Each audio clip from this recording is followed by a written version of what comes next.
예, 할렐루야. 네, 오늘 허송세월의 뒤편에서 일하시는 하나님이라는 제목으로 하나님의 은혜의 말씀을 함께 받도록 하겠습니다. 여러분, 에베소서 5장에는 이렇게 말씀하십니다. 세월을 아끼라, 때가 악하니라 라고 하나님께서 우리에게 말씀을 주십니다. 우리 그리스도인들은 그래서 세월을 아껴야만 합니다. 그렇다면 어떻게 해야 우리가 세월을 아끼며 살아가는 것입니까? 열심히 돈을 모아 좋은 집을 사면 세월을 아끼는 것입니까? 열심히 돈을 모아 외제차를 한 두세 대 끌면 세월을 아낀 사람입니까? 자식들 잘 키워서 좋은 대학교 보내면 세월을 아낀 사람입니까? 아닙니다. 아무리 좋은 집을 사고 외제차를 몰고 자식들 좋은 대학을 보내놓아도 우리의 삶에 만약에 복음의 빛이 없다면 그것은 허송 세월을 보낸 것입니다. 왜냐하면 저 천국으로 이사갈 때 이 땅에 있는 집을 가지고 갈 수도 없고 나의 외제차를 끌고 갈 수도 없고 내 대학교 졸업장을 들고 갈 수도 없기 때문입니다. 그래서 이 땅의 세월은 저 천국에 가기 전에 잠깐 거치는 나그네의 세월인데 우리가 세월을 아끼는 것은 훗날 우리가 천국으로 갈 때, 천국으로 이사 갈 때 가지고 갈 수 있는 것을 위하여 힘썼다면 그 사람이 바로 세월을 아낀 사람일 것입니다. 그런데 오늘 본문에서 사도 바울은 참으로 막막하고 답답해 보입니다. 왜 그렇습니까? 왜냐하면 예루살렘에 복음 때문에 예루살렘에 왔다가 거기서 폭동이 일어나서 군인들에게 잡혔는데 그래서 벨릭스라는 그 구류되었고 벨릭스라는 사람은 총독을 만나게 되었는데 그 벨릭스가 차일피일 바울의 재판을 미루고 어떠한 판결을 내려주지 않아서 약 2년간 감옥에 갇혀 있었습니다. 바울 입장에서는 지금 당장 해야 될 일이 있잖아요. 지금 가야 할 곳이 있잖아요. 얼마나 답답하겠습니까? 이 바울이 보니까 저처럼 느긋한 사람도 아닌 것 같은데 막 복음의 불덩이가 들어가가지고 보니까는 잠을 아끼고 설교를 하고 잠을 아끼고 얼마나 열심히 설교를 했던지 어떤 청년은 바울이 설교를 듣다가 졸아가지고 떨어져 죽은 사람까지 있지 않습니까? 잠도 안 재우고 설교를 막 듣게 한 거예요. 그런 바울이 2년을 지금 깜빵에 박혀 있으니 얼마나 답답하겠습니까? 바울은 세월을 아껴야만 하는데, 즉 세월을 아끼는 것은 지금 불꽃같이 주님의 일을 감당해야 되는데 지금 바울은 그러지 못하고 있는 것입니다. 잠깐 감옥에 갇혔다가 풀려날 줄 알았지만 그렇지 못하는 것입니다. 그렇게 벨릭스는 시간을 질질 끌고 2년간 바울을 갇혀놓은 후에 벨릭스가 총독에서 잘리게 되는 것입니다. 그러면서 새로운 총독이 오는데 새로운 총독이 올 때는 자기가 맡은 일은 처리해주고 새로운 총독한테 이제 자리를 넘겨줘야 되는데 이 벨릭스는 이 바울에게 대한 어떠한 무죄를 판결하는 것이 자기 민심에 자기한테 별로 안 좋을 것 같아서 이걸 후임 총독한테 넘겨버리는 것입니다. 후임 총독 누가 오게 됩니까? 베스도라는 사람이 이곳에 총독으로 오게 됩니다. 근데 이 후임 총독이 부임하고 한 3일이 딱 지났을 때 이 가이사라 지역에서 예루살렘으로 한번 가는 게 의례적인 행사였던 것 같아요. 예루살렘에 딱 갔는데 그 예루살렘에 있는 유대인들 지도자들이 하나같이 한 가지만 요구하는 것입니다. 근데 지금 이 베스도는 어떤 마음입니까? 내가 이제 처음으로 여기 총독으로 부임했는데 요 유대인들과 유대 지도자들과 관계를 잘 가져야지 라는 생각이 있었어요. 왜냐면요, 그 전에 잘린 벨릭스가 왜 잘렸는지 아십니까? 바로 유대 지도자들이 고발을 했기 때문에 이 벨릭스의 목이 날아간 거예요. 그러니까 이 베스도는 유대 지도자들한테 너무 관계를 나쁘게 하지 않아야지 라고 하면서 이런 생각이 있어서 이제 예루살렘에 갔습니다. 근데 그 유대 지도자들이 딱 하나만 요구하는데 그걸 뭘 요구하는 것입니까? 바울에 대한 판결. 바울이 얼마나 흉악한 죄인인데 사형을 내려달라. 이것을 요구하는 것입니다. 그러니까는 사실 유대 지도자들도 알았어요. 사형할 만한 것이 없다는 걸 알았어요. 그러니까 베스도에게 바울을 이 예루살렘으로 데리고 와서 여기서 재판하게 해달라라고 요청을 한 것입니다. 왠지 아십니까? 예루살렘으로 바울을 이송하는 길에 예전에 2년 전에 어떤 녀석들이 있었습니까? 바울을 죽이기 전에는 먹지도 마시지도 않겠다라고 결단을 한 자객들 40여 명 있지 않았습니까? 그들이 바울을 이송하는 중간에 찔러 죽여버리려고, 그리고 뭐 감옥 가든지 뭐 그것보다도 바울을 죽이는 게 더 큰 일이었어요. 그렇게 하려고 딱 했는데 이 베스토가 역사적으로 보면 굉장히 똑똑한 사람이었다라고 좀 나와 있어요. 그리고 베스토가 그 벨릭스는 전에 벨릭스는 흠이 되게 많았대요.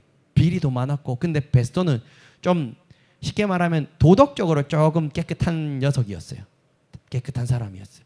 그러다 보니까는 그 유대인들의 말에 바로 홀라당하고 넘어가는 게 아니라, 아 그렇다면 유대 지도자들이시여, 내가 이제 며칠 있으면 다시 가이사랴로 가야 됩니다. 그 가이사랴에 바울이 구금되어 있으니 나랑 같이 갑시다. 나랑 같이 가서 그 가이사랴에서 먼저 일단 바울을 한번 고발하시고 거기서 재판을 한번 합시다 라고 얘기를 하는 거예요.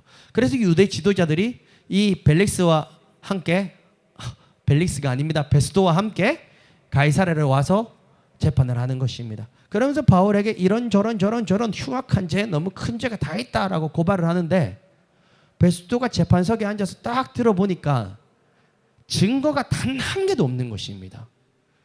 그래서 베스도도 좀 이상한데? 라는 것을 알았습니다.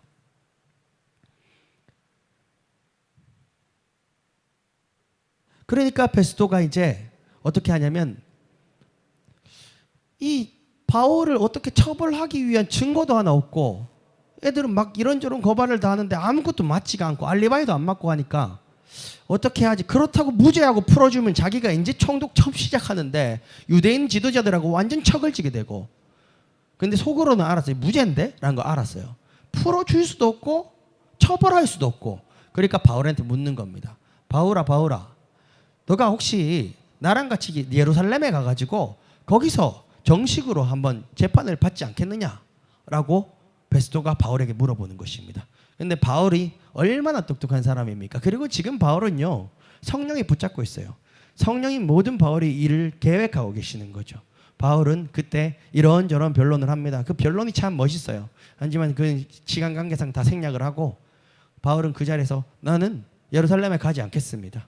나는 가이사에게 상소하겠습니다. 라고 하는 것입니다. 가이사는 로마 황제입니다. 로마 황제에게 상소하겠습니다. 내가 로마법에 의하여 재판을 정식으로 받겠습니다. 라고 바울은 얘기를 하는 것입니다. 그리고 바울은 어쩌면 로마로 자신이 가야만 하는데 지금 2년 넘게 동안 구금되어 있는 상태고 언제 풀려날지도 지금 모르는 상황이지 않습니까? 그러니까 이 반복되는 재판만 지루하게 계속 이어지는 이 가운데 바울은 차라리 내가 가이사에게 상소를 하게 되면 내가 로마로 갈 수 있으리라 라는 생각도 했던 것 같습니다. 그래서 가이사에게 상소를 하게 되는 것입니다. 그리고 며칠이 이제 지났습니다. 그리고 이제 베스도는 바울을 계속 구금해 두고 이제 로마로 이송을 해가야 되겠구나 생각하고 구금해 두고 있는데, 며칠 후에 아그리빠 왕이라는 사람이 버니게와 함께 이 베스도에게 찾아오는 것입니다. 왜냐하면 신임 총독이 부임했으니 이제 인사차, 안부차 아그리빠 왕이 왔어요. 아그리빠 왕은 유대의 분봉왕이에요. 유대 분봉왕 헤롯 기억나시죠? 헤롯이 세례 요한도 죽이고 그 헤롯 왕, 나중에 그 헤롯 왕이 벌레에게 먹혀 죽었잖아요. 근데 마태복음 이 사복음서, 마가복음 사복음서에 헤롯이라는 이름이 한 여러 등장하는데 그 헤롯이 다 다른 사람이에요. 한 사람이 아니에요. 헤롯 1세, 헤롯 2세 막 이런 식으로 붙어요. 그럼 지금 여기 등장하는 아그리빠 왕은 누구냐면 헤롯 2세입니다. 쉽게 말하면 그 벌레 먹혀 죽은 그 헤롯 있잖아요. 그 헤롯의 다음 세대 헤롯이라고 보시면 됩니다. 이 헤롯, 그러니까 아그리빠 왕, 유대 분봉왕이죠. 이 분봉왕이 지금 베스도 총독이 세워졌구나 하고 인사차 왔습니다. 베스도 버니게랑 함께 왔습니다. 이것도 얘기하자면 긴데 아주 이 아그리빠 왕 이놈이 아주 나쁜 놈이에요. 나쁜 놈이고 버니게가 자기 누이예요. 누이. 그러니까는 결혼 같이 살면 안 되는 관계를 이렇게 막 유지하고 있는 그런 아주 여러 부분으로 아주 나쁜 녀석이에요. 근데 이 아그리빠 왕이 이렇게 문안하러 오고 왔을 때, 아그리빠 왕과 버니게가 왔을 때 이 휴양을 즐기면서 좀 놀고 있는데 이 베스도가 아이디어가 딱 떠오른 것입니다. 베스도는 지금 총독으로 부임한 지 며칠이 안 됐잖아요. 그러니까 사실 이 유대인들에 대한 역사도 잘 모르고 그들이 사회도 모르고 그들이 법도 잘 모르고 이 바울의 사건을 처리하기가 여간 골치 아픈 게 아닙니다. 근데 본인도 그 이 묘수를 내서 바울한테 너 예루살렘 나랑 같이 가서 재판받을래 했는데 바울이 더 큰 묘시로 아니요 나는 가이사에게 상소하겠습니다 했는데 이제 이 베스도가 무슨 문제 걸린 줄 아십니까? 큰일 났다 이거. 이제 로마 황제 가이사에게 바울을 데리고 가야 되는데 죄목이 없는 거예요. 자기가 봐도 죄가 없는데 근데 가이사한테 데리고 가가지고 재판에 세웠는데 죄목이 없이 세우면 이게 큰일 나는 일이지 않습니까? 그러니까 이 아그리빠 왕은 이 유대 역사에도 훨씬 더 죄가 깊고 잘 아니까 아그리빠 왕이 왔을 때 이 바울에 대한 얘기를 하는 거예요. 아그리빠 왕이요, 이 바울이 지금 가이사에게 상소를 했습니다. 그런데 솔직히 내가 보니까 이 바울에겐 잘못이 없습니다. 근데 상소를 했기 때문에 또 그 가이사의 상소를 그거 했기 때문에 로마로 이송 안 할 수가 없습니다. 그러니까 아그리빠 왕이 당신이 한번 신문을 한번 해주세요 바울을.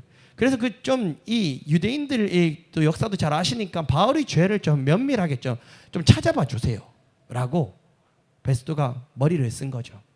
그래서 아그리빠 왕과 베니게는 이렇게 바울을 한번 만나보자, 나도 만나보고 싶다라고 얘기를 합니다. 이튿날 아그리빠 왕과 베니게와 베스도와 그리고 각 모든 천부장들이 다 모였고 그리고 각 높은 그 지위에 있는 사람들이 모여서 바울을 신문하는 것입니다. 그리고 그 바울이 신문을 받을 때 바울이 변론하는 장면이 오늘 말씀이 아니라 다음 주 말씀 26장의 내용이 바울의 설교 내용인 것입니다. 그런데 오늘 본문의 사건을 통해서 하나님께서 우리에게 주시는 메시지를 한번 살펴보기를 원합니다. 먼저 오늘 본문을 보면 저는 우리가 먼저 오늘 본문 사건을 보면서 먼저 우리가 사는 이 세상을 한번 살펴보았습니다. 지금껏 바울이 가이사라에 구금되면서 얼마나 많은 지도자들을 맞았습니까? 먼저는 바울은 벨릭스를 만났습니다. 벨릭스 잘렸다 그랬죠. 벨릭스는요 바울이 죄가 없음을 뻔히 알았으면서도 유대인들의 마음을 얻고자 하여 바울을 그냥 구금해 놓고 2년 동안이나 깜빵에 쳐넣었습니다. 그리고 벨릭스는 자신의 총독 때 바울의 사건을 결국 해결하지 않고 2년을 질질 끌다가 자기가 잘릴 때에도 바울의 사건을 종결시켜주지 않고 다음 총독으로 바울의 사건을 밀어버렸습니다. 선량한 시민의 억울함을 알았지만 벨릭스는 자신의 안위와 유익이 더욱더 중요했던 녀석입니다. 또 신임 총독 베스도는 어땠습니까? 이번에 부임받아온 베스도는 어땠습니까? 이 베스도도 바울을 신문한 결과 바울이 죄가 없음을 확실하게 인지하고 있었습니다. 18절과 19절만 한번 함께 읽어보겠습니다. 이게 바로 베스도의 고백입니다. 베스도가 바울이 죄가 없음을 알고 고백한 고백이 오늘 본문 25장 18절 19절입니다. 시작. 원고들이 서서 내가 짐작하던 것 같은 악행의 혐의는 하나도 제시하지 아니하고 오직 자기들의 종교와 또는 예수라 하는 이가 죽은 것을 살아있다고 바울이 주장하는 그 일에 관한 문제로 고발하는 것뿐이라. 이 베스도의 고백입니다. 바울은 죄가 없는데 베스도가 직접 고백했죠. 그런데 베스도는 어떻게 했습니까? 베스도는요 그 유대인들의 마음을 얻고자 이렇게 합니다. 9절입니다. 9절 한번 읽어봅시다. 베스도는 유대인 마음을 얻고자 9절과 같이 말합니다. 시작. 베스도가 유대인의 마음을 얻고자 하여 바울더러 묻되 네가 예루살렘에 올라가서 이 사건에 대하여 내 앞에서 신문을 받으려느냐. 바울에게 예루살렘으로 가서 재판받지 않겠냐라고 묻는 것입니다. 죄가 없음을 아는데도 말이죠. 죄가 없으면 그냥 거기서 풀어줘야지. 바울을 잡아먹으려는 사자들이 득실득실거리는 유대인이 있는 득실득실거리는 예루살렘으로 가서 재판받지 않겠냐고 뭐라고 그러죠? 유대인의 마음을 얻기 위해서. 참으로 불의한 재판관이라고 볼 수 있습니다. 성경에 나오는 불의한 재판관. 그렇다면 또 아그리빠 왕과 베니게는 어떠합니까? 26장 31절 오늘 본문이 아니라 다음 주 본문이지만 26장 31절을 한번 읽어봅시다. 이 26장 31절은 사실 아그리빠 왕과 베니게뿐만이 아니라 천부장과 그 모든 높은 사람들이 다 동일하게 생각하는 말씀입니다. 26장 31절입니다. 시작. 물러가 서로 말하되 이 사람은 사형이나 결박을 당할 만한 행위가 없다 하더라. 모든 지도자들이 동일한 생각을 했습니다. 바울의 무죄함을 모두 알았습니다. 그런데 제가 주목하는 것은 그럼에도 권세를 잡은 자들은 그 권세를 잡은 자들은 바울을 풀어주지 못합니다. 왜 풀어주지 못합니까? 자신들의 부귀영화와 권세, 그리고 자신들의 인기가 정직과 정의보다도 더욱더 중요하기 때문입니다. 오늘 본문에 등장한 벨릭스, 베스도, 아그리빠 왕, 버니게, 이들은 바로 이 땅에 우리가 살아가고 있는 이 세상과 동일합니다. 우리 이 사회, 대한민국 사회가 어떠합니까? 아무리 사회가 발전하고 시민의식이 향상되었다 할지라도 이 세상은 복음 전파자들을, 그리고 예수 그리스도를 믿는 자들을 지켜주지 않습니다. 왜냐하면 이 세상에 보이지 않는 손, 보이지 않는 통치자, 세상의 통치자는 바로 공진권세 잡은 자, 마귀이기 때문입니다. 이제 대한민국 사회는 어떤 세상이 되어 있습니까? 예수를 믿는 자들을 복음 전한다는 것, 이런 것 때문에 조롱하는 시대가 되지 않았습니까? 예전에는 예수 믿고 복음 전파하는 것이 조롱거리는 되지 않았습니다. 하지만 이제는 그런 시대가 도래하였습니다. 세상의 법과 사회는 점점 더 정교하게 다듬어지고 점점 더 법들이 많이 발전을 하고 발전을 거듭하고 있는데, 아이러니하게도 그리스도인들은 점점 더 세상 밖으로 몰려지는 것 같습니다. 여러분, 차별금지법이 통과되면 마음껏 길거리에서 전도할 수 있겠습니까? 전도하는 게 불법이 돼요. 차별금지법이 통과되면. 그래서 목사님들이 그렇게 차별금지법을 막으려고 애를 쓰는 겁니다. 여러분, 세상 정치인들은 표를 따라가기 때문에 결국은 차별금지법이나 동성애법들을 통과시킬 수밖에 없습니다. 몇 년 막아내나 이 차이지 결국은요, 이건 통과될 수밖에 없어요. 그렇다면 가면 갈수록 그리스도인들의 자리는 점점 더 좁아지게 될 것입니다. 그런 측면뿐만이 아니라 여러분, 그 외에도 세상에서의 만남들은 우리 성도님들이 만약에 그리스도인인 것을 알면 그것을 이용하려고 악용하려고 하는 자들이 참 많은 것 같습니다. 우리 성도님들이 세상 사람들을 전도하기 위해 좀 잘해주면 세상 사람들은 도리어 저 사람은 그리스도인이기 때문에 좀 더 이용해도 되겠어, 저 사람은 내가 좀 이용해도 예수쟁이니까 별말 못하겠지 라고 더 악한 방법으로 우리를 대할 수도 있다는 것입니다. 그것이 바로 그냥 오늘 우리가 비유를 하자면 이 세상에 이 공중권세 잡은 자들, 사도행전 24장과 5장에 나오는 그 지도자들, 정의가 뭔지 뻔히 알면서도 정의에 눈 감아버리고 자기 인기와 자기 편의만을 찾는 정치인들, 그것을 우리가 이렇게 적용할 수 있지 않겠습니까? 그럼에도 여러분, 우리가 두려워할 것이 하나도 없습니다. 왠지 아십니까? 벨릭스도, 베스도도, 아그리빠 왕도, 베니게도 결국 다 하나님의 손바닥 안에 있다라는 사실인 것입니다. 이 성경에는 나와 있지 않지만 제가 따로 찾아봤는데, 벨릭스는 말년에 가이사라 유대인들에 의해 고소되어서 로마로 압송되었답니다. 그러니까 벨릭스는 결국 잘리고 로마로 압송되었다는 거예요. 철컹철컹 압송되었다는 것입니다. 그러면 이제 부임받은 신임 총리 이 베스도는 어떻게 됐는지 아십니까? 총독에 취임한 후, 이 성경에는 안 나와 있어요. 역사서에 기록이 되어 있습니다. 약 2년 정도 있다가, 2년인지 3년인지 정확하게는 모르겠습니다. 근데 2년 정도 후에 급사했다라고 나와 있습니다. 죽었다고요. 갑작스럽게. 제 아무리 높은 정치인이든 권세자든 모두 결국은 하나님 손바닥 안에 있는 잠깐의 인생일 뿐입니다. 만약 이 세상 가운데 여러분들을 핍박하고 여러분들 조롱하고 우리 예수님을 힘들게 하는 그런 대적자들이 있다 할지라도 여러분 두려워하지 아니할 것은, 우리는 모두 다 내 이름으로 이제 살아가는 자들이 아니요, 예수 이름으로 살아가는 자들이요, 그리고 그들은 예수님의 손바닥 안에 있는 자들이라는 것입니다. 결국 우리는 그들을 두려워할 필요가 없습니다. 여러분, 세상은 복음을 이길 수 없습니다. 고로 우리는 하나님의 말씀에 가슴을 품고 세상에 눌리지 말고 세상에 무릎 꿇지 말고 당당히 복음으로 그들을 덮어버려야 하는 것입니다. 그들을 정복해야 하는 것입니다.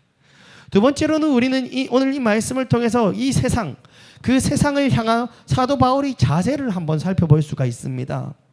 유대인들은요, 바울을 죽이려고 하였습니다. 또 세상 통치자들은 바울의 무죄를 알지만 자신의 유익을 위해서 바울을 그 죽음으로 내주려고 하였습니다. 그런데 바울은 그들에게 악으로 갚지 않았습니다. 베스도의 고백을 통해서 바울이 베스도를 향해 무엇을 하였는지를 우리는 도리어 볼 수 있습니다. 자기를 죽음으로 내몰려 하는 베스도를 향해 바울은 어떻게 갚았는가? 19절입니다. 25장 19절입니다. 함께 읽어보겠습니다. 시작. 오직 자기들의 종교와 또는 예수라 하는 이가 죽은 것을 살아있다고 바울이 주장하는 그 일에 관한 문제로 고발하는 것뿐이라. 아멘. 여기서 지금 베스도가 하는 얘기인데 이 고백을 통해서 바울이 베스도한테 뭘 했는지 목사님 어떻게 알아요? 라고 의문이 생기죠. 근데 바울이 제대로 했어요. 뭐냐면 베스도가 지금 바울을 만난 지가 그리 오래 안 됐단 말이에요. 베스도가 이제 신임 총리가 돼서 여기 왔는데 바울을 만났는데 바울을 한번 재판해보고 나니까 상황을 싹 이해하면서 베스도의 마음 가운데 사도 바울은 이런 사람이다 라는 게 한마디가 바로 여기 들어있습니다. 바울은 예수님이 죽은 것을 살아있다고 주장하고 그 일에 관한 문제로 고발당하였다라는 것을 베스도는 정확하게 알고 있었습니다. 바울이 이상한 점이 있다면 예수 부활하셨다, 이것 주장하는 애야 라는 것 베스도는 고백하고 있는 것이죠. 이 성경이 지면이 얇아 다 표현할 수는 없어도 그 베스도의 고백을 보아하니 바울이 베스도에게 무엇을 했는지는 얼마든지 우리는 추론할 수 있을 것 같습니다. 바울은 예수 사망 권세 이기고 부활했습니다. 나와 여러분들의 죄를 대신 짊어지시기 위해 예수님께서는 부활했습니다.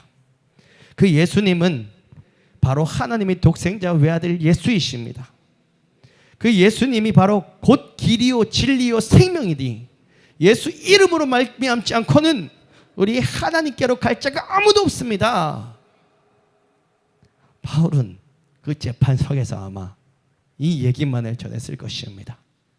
그러니 어떠한 세상 변론, 내가 이렇게 죄가 없는데 지금 오해를 하고 있다라는 이러한 것이 아니라 아마 이것만 전했을 것입니다.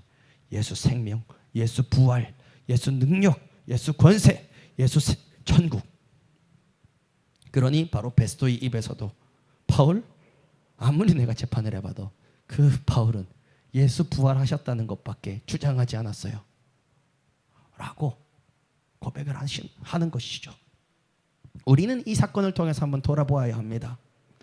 바울은 자신의 원수들을 향해서도 쉬지 않고 복음을 전했던 사람입니다. 우리가 전도를 하다 보면 어쩔 수 없이 내게 친한 사람, 만만한 사람, 좀 쉬워 보이는 사람에게만 전도를 하게 됩니다. 저도 우리 청년과 같이 노방전도를 한 번씩 나가고 있는데 노방전도를 나가면서 많이 얘기를 하는데 우리끼리 하는 얘기가 있어요. 청년도 그러더라고요. 선생님, 저 사람은 진짜 무섭게 생기고 전도지 안 받아줄 것 같은데 잘 받아주고 그런 준다고 막 그런 얘기를 한 적이 있어요. 맞아요, 사실은. 저도 그래서 솔직히 말하면 노약자나 어린이들한테는 오 할렐루야 하면서 당당히 가는데 뭐 담배 피고 깡패같이 생긴 사람은 봤다가도 저 너무 멀리 있네, 그냥 다른 사람한테 줘야지 하면서 지나간 적이 솔직히 좀 있습니다. 예.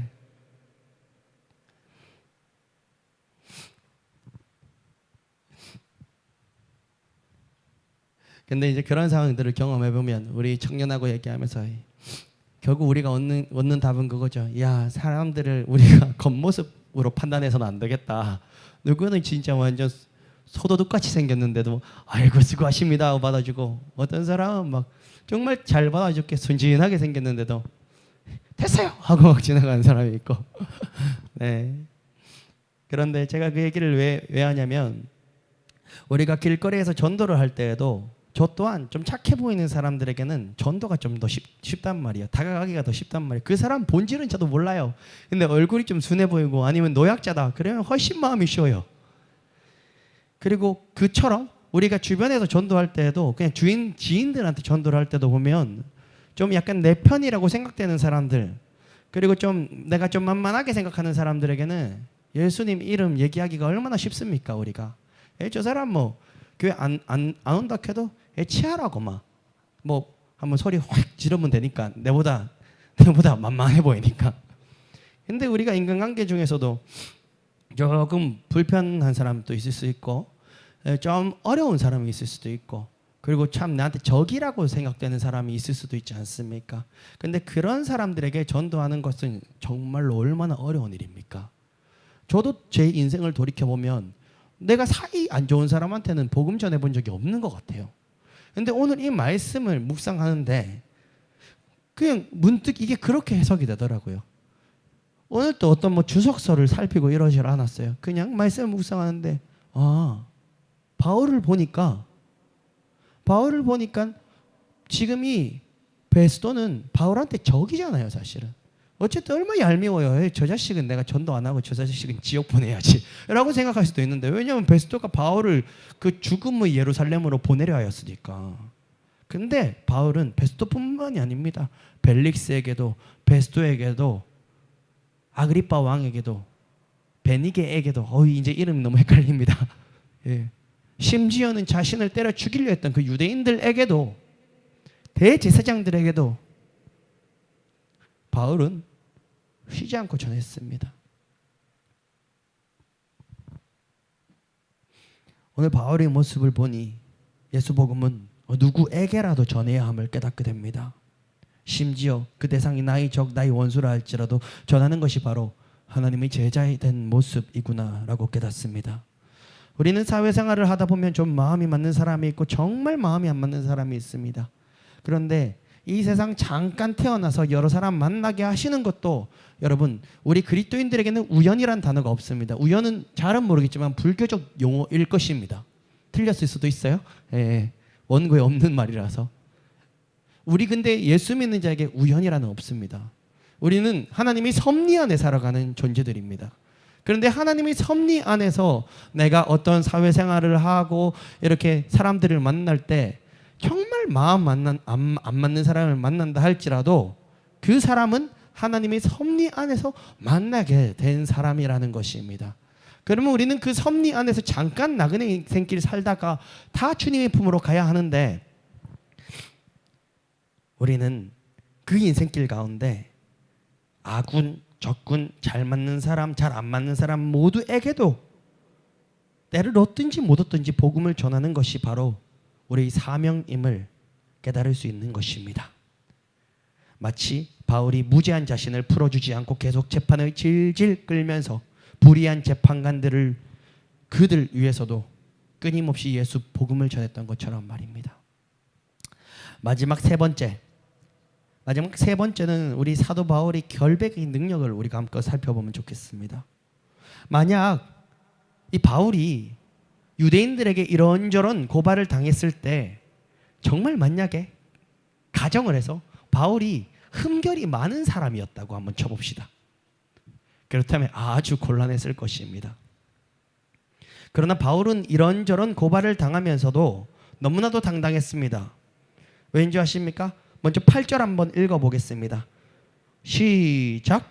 바울이 변명하여 이르되 유대인의 율법이나 성전이나 가이사에게나 내가 도무지 죄를 범하지 아니하였노라 하니.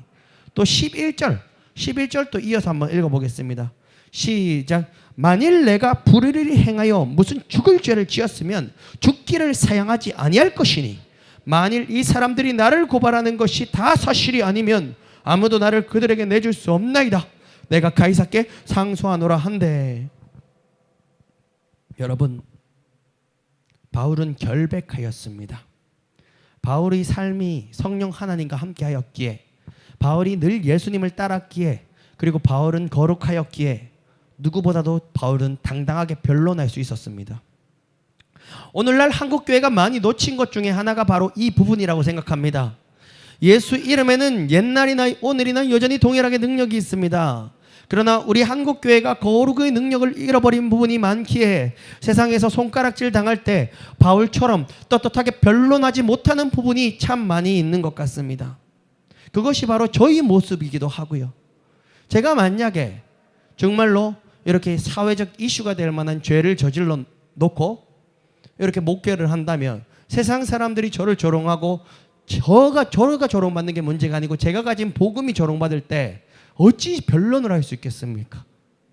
맞는 말을 하는데 어찌 변론을 할 수 있겠습니까? 우리나라가 일제강점기 시절에 그 독립운동을 할 때 가장 독립운동을 많이 했던 사람들이 누군지 아십니까? 목사님들이 독립운동을 제일 많이 했습니다. 단일 집군 중에는 목회자가 독립운동을 제일 열심히 했고 제일 많이 했을 겁니다. 우리가 아는 수많은 독립운동가들도 바로 그리스도인들이었습니다. 모든 대한민국 사람들이 신사참배를 할 때에도 우상숭배를 할 수 없다는 이유로 수많은 그리스도인들이 신사참배를 거부했습니다.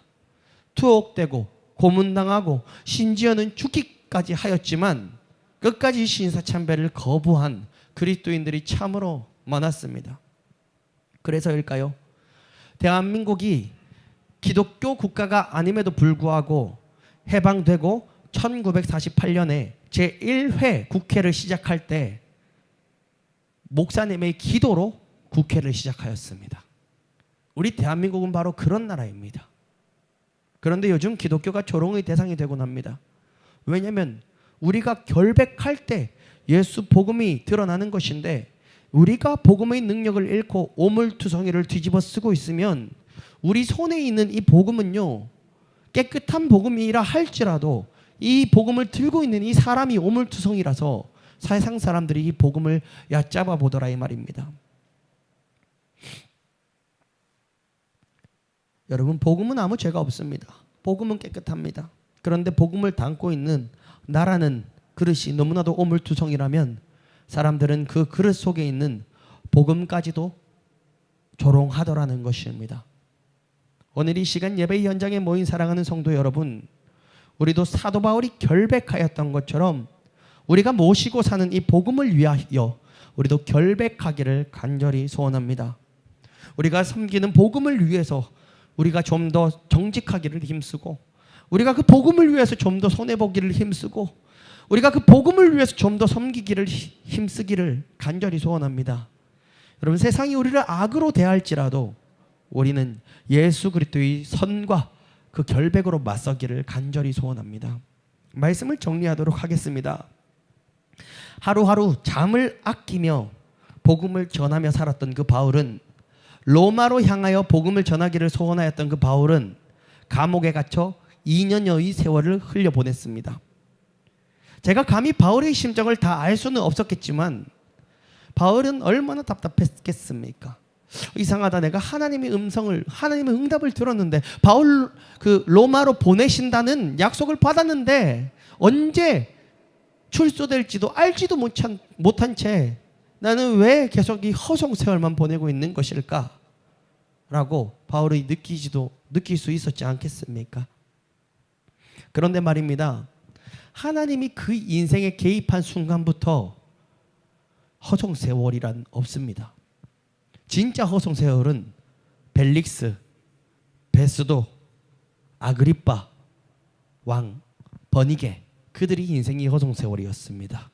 그 아무리 총독이 되고 왕이 된다 한들 예수 복음을 그렇게 전해 듣고도 살 기회가 있었는데 회개하지 않고 돈과 명예에 빠져 그렇게 살았던 그들이 바로 허송세월을 보낸 사람들이었습니다. 하나님께서는 바울의 2년간의 수감 생활도 하나님께서는 친히 개입하고 계셨습니다.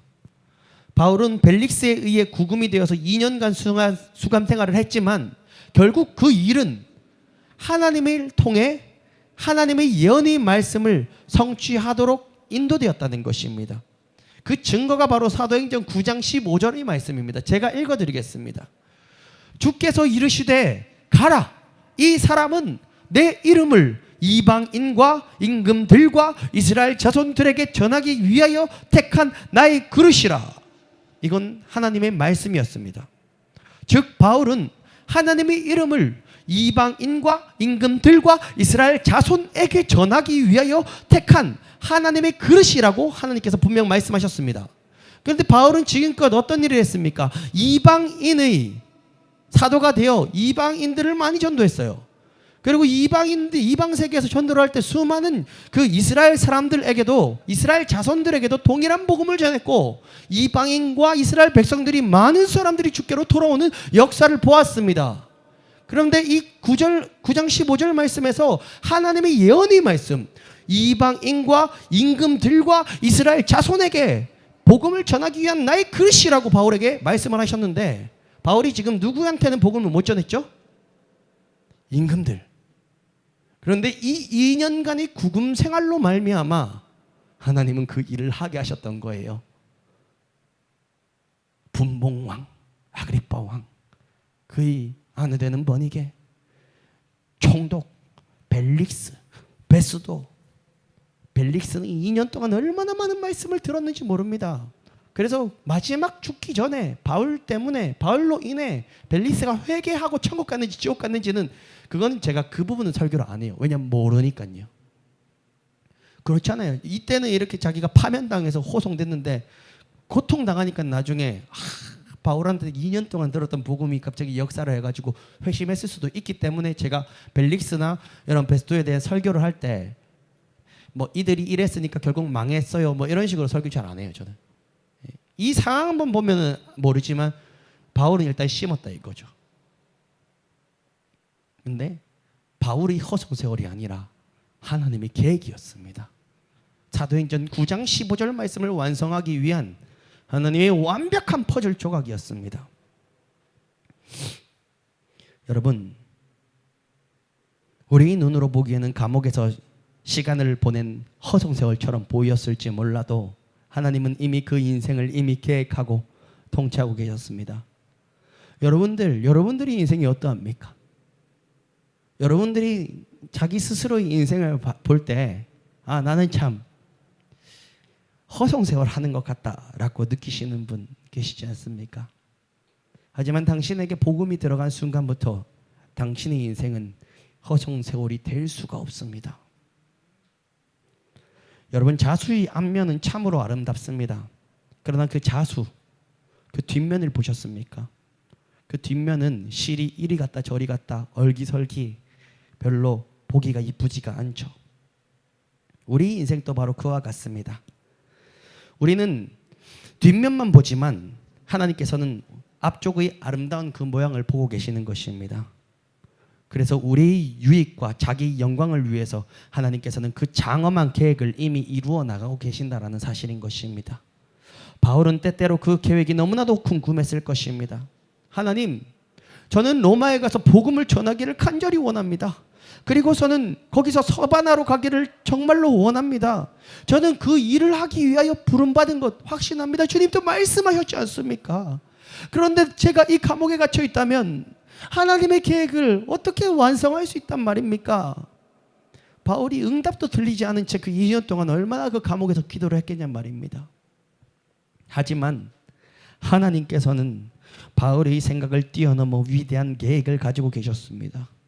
이와 같이 하나님께서는 우리에 대한 위대한 계획도, 여러분 한 사람 한 사람을 향한 위대한 계획도 다 가지고 계십니다. 나에게 닥치는 일들이 절망적으로 보이고 모든 계획이 실패로 끝날 것 같고 하나님이 때로는 나를 버리신 것 같다고 느껴지지만 절대 그렇지 않습니다.